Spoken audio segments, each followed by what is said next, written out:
Hello, thank you for stopping by. I'm so glad you're here because in this video, we're going to be making a Plague Doctor costume.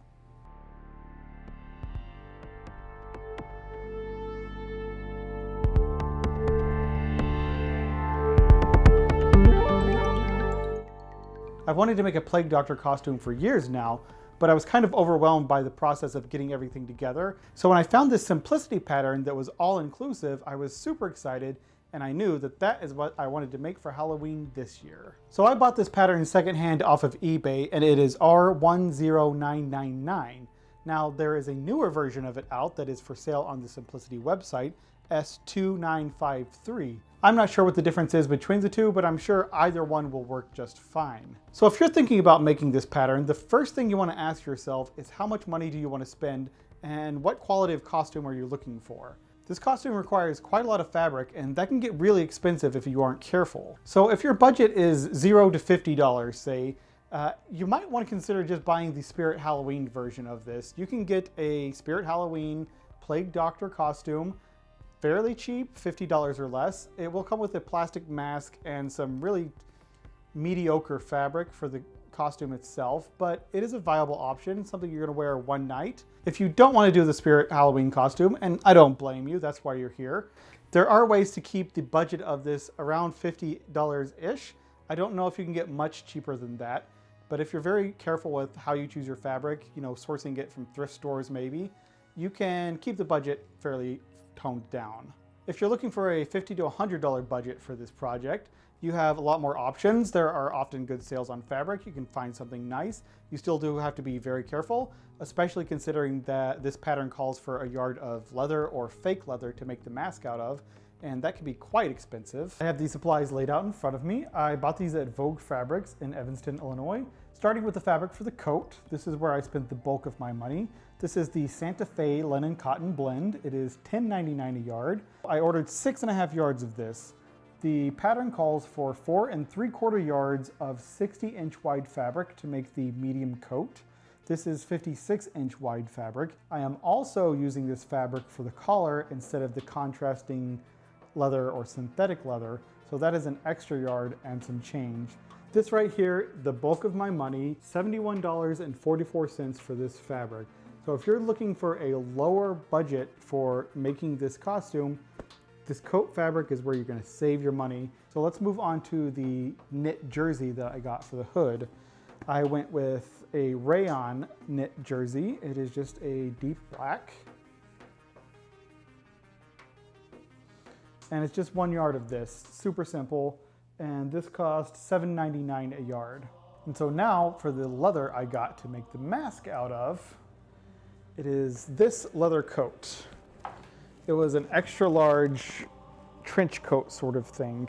It is a brown leather. I was looking for black leather. I decided to go with the brown leather because at the end of the day, it's real leather. It is worn in, cool, kind of grungy looking.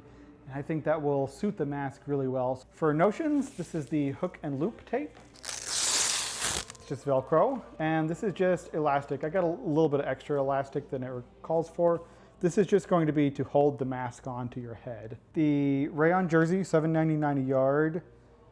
The cotton linen blend, $10.99 a yard. The hook and loop tape was $2.85 for a half yard of it.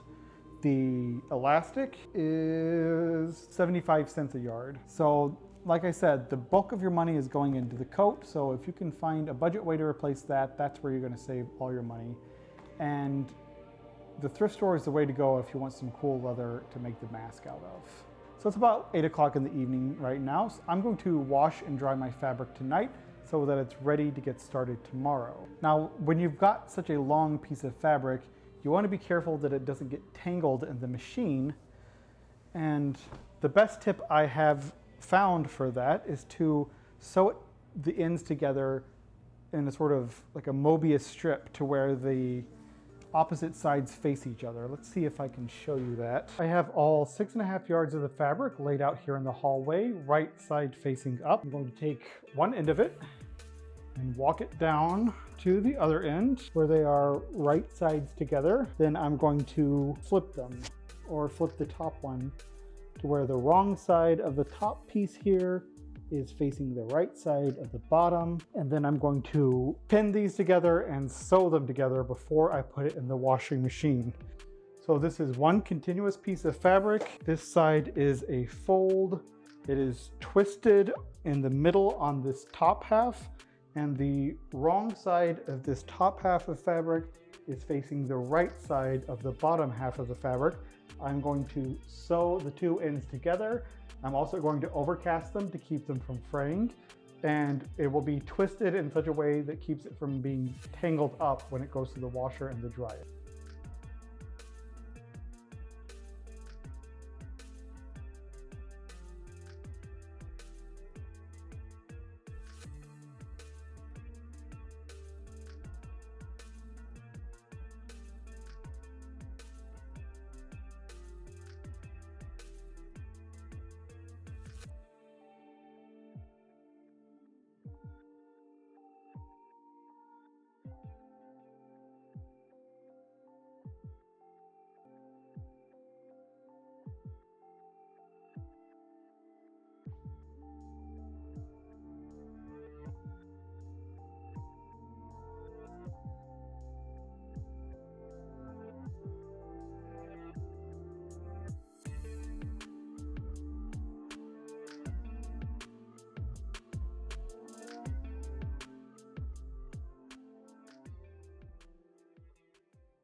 The first part of the project is now done.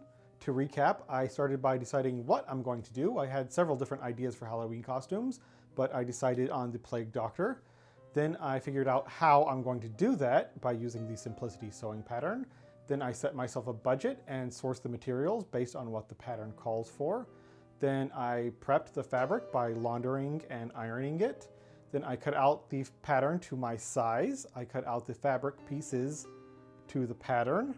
I interfaced any pieces that needed to be interfaced, and I also made the darts and pleats. Now it's time to move on to the fun part and actually start sewing. There is nothing particularly complicated or advanced to do, but there are some potentially tedious areas. I'm thinking especially about how bulky the coat is going to get, and 20 buttons and buttonholes might be a lot. If you're a little bit overwhelmed by the prospect of making 20 buttonholes, you could opt for some different sorts of fasteners on the front, snaps, or you could even just use hook and loop tape all the way down so it just velcros open. Before I get started sewing, I always make sure I know what the steps are going to be.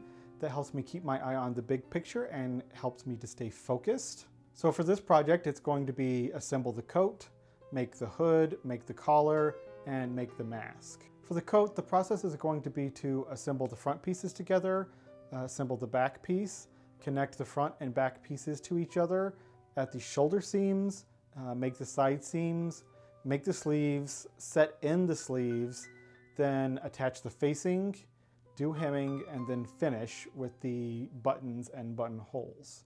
Now I'm going to deviate from the pattern on the sleeve construction process, and rather than making a set-in sleeve, I'm going to do them on the flat. At this point, all of the preparation is done and I have a clear idea of the assembly process that I want to follow. So it is time to get started sewing.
The coat is now finished, and other than the planning phase, this was the most complicated part of the project.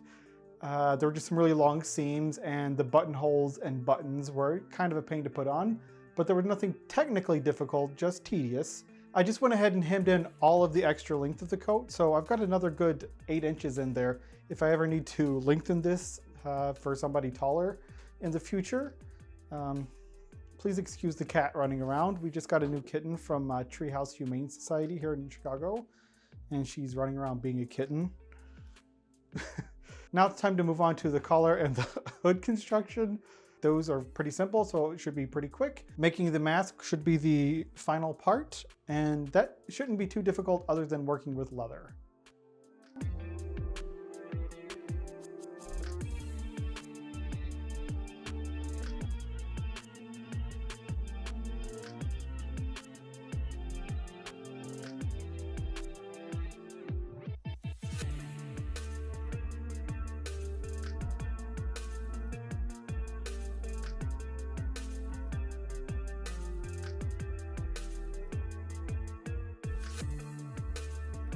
The collar and the hood were very easy to make. It took less than an hour to do both of them. I'm happy with how they came out, and it's time to move on to the finishing piece, the mask. And this is the part I am the most excited about.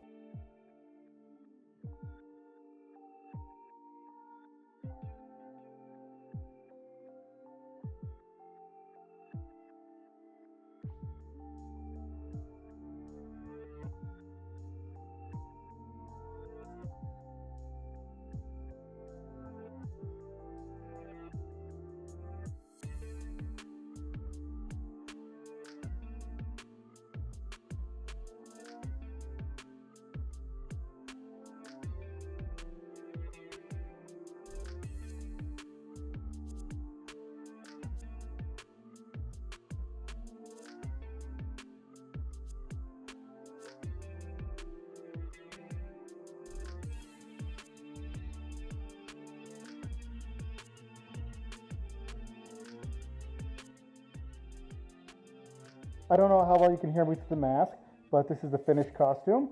I still need to accessorize it with black gloves, black shoes, black paint around the eyes, and I am going to use a black shoe polish on the mask just to darken it up a little bit. It is pretty comfortable to wear. I'm getting a little bit warm with the coat over my regular clothing, and the mask doesn't breathe well. Obviously, it's leather, and the only air I'm getting is coming in through the eye holes. So I think I'm going to go through and poke some small air holes on the bottom of the beak just so I can breathe better.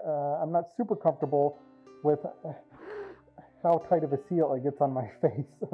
The hood is great, very lightweight. The elastic doesn't bother me that much, but we've all been wearing elastic around our heads for over a year now. This has been a super fun project. I'm really glad I did it. This is pretty early to have a Halloween costume finished. When I'm recording this, it's not even September yet. But I wanted to get this video filmed and posted in time for anyone else who might be wanting to make a Plague Doctor costume for Halloween, and hopefully somebody can benefit from it. You definitely want to give yourself some extra air holes with this mask because it's a little bit hard to breathe in it. But this is a super fun project. I encourage anybody who wants to try it to just dive on in. This coat was a little bit of work, but it can be pretty versatile. I see other costume possibilities out of it. Definitely like a Nosferatu or vampire sort of thing. Add a priest collar, you got a priest costume. You could even accessorize it a little bit differently and make like a witch's costume out of it or something. There's a lot of possibilities, so I'm all for putting a little bit of effort and quality of fabric into something that I can reuse for multiple costumes. If anybody who watches this video ends up making this costume, I would love to hear about it. Thank you so much for watching, and I will see you in the future.